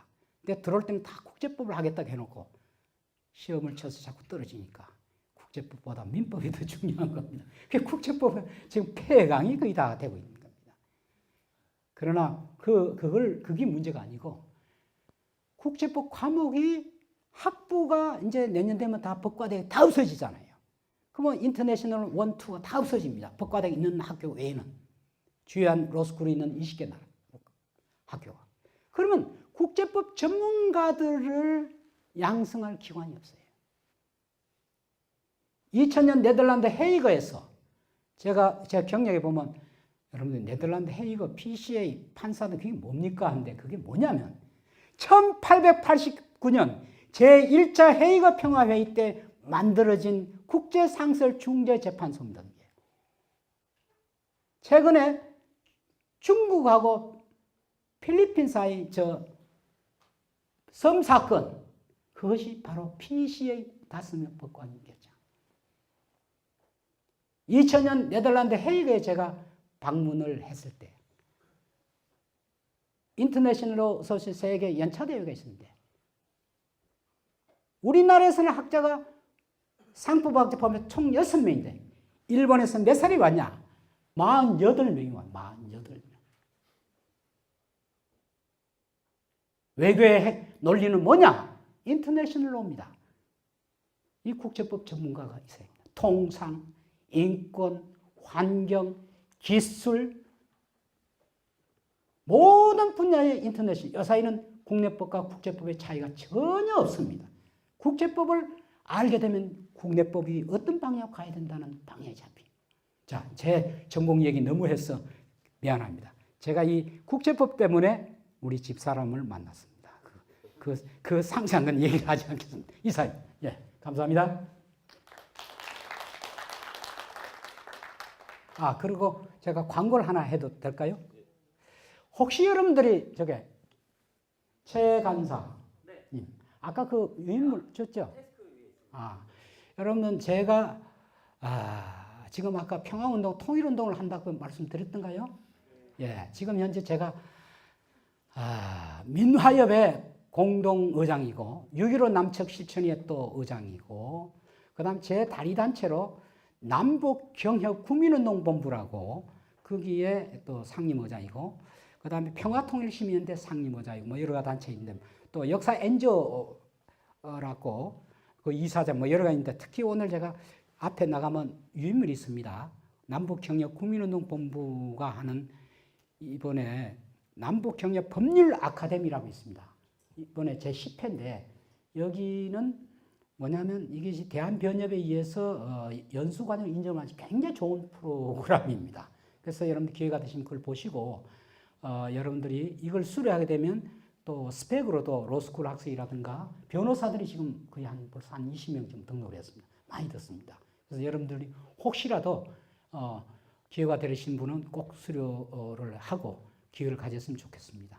특별히 여러분들 그 수강료가 좀 있습니다. 여러분들 유 위원장님 이름을 대면 제가 50% 이렇게 해주겠습니다. 그래서 여러분들 그것이 법률 아카데미 그렇게 딱딱한 것 같지만 우리가 이 나라의 인문학으로서 사회과학으로서 국민을 살아가려면 남북 관계를 이해를 못하고는 지도자가 될 수가 없다고 생각됩니다. 이 분단 체제의 강한 분단 체제를 극복하지 않고는 우리는 민주주의, 법치주의, 자유, 인권 할 수 없습니다. 이 분단 체제에 기생하는 수많은 모순과 역설들이 있습니다. 이것이 이 시대의 과제입니다. 이것이 제대로 돼야 우리가 역사 정리도 바로 세울 수 있습니다. 여러분 경청해 주셔서 감사합니다. 감사합니다.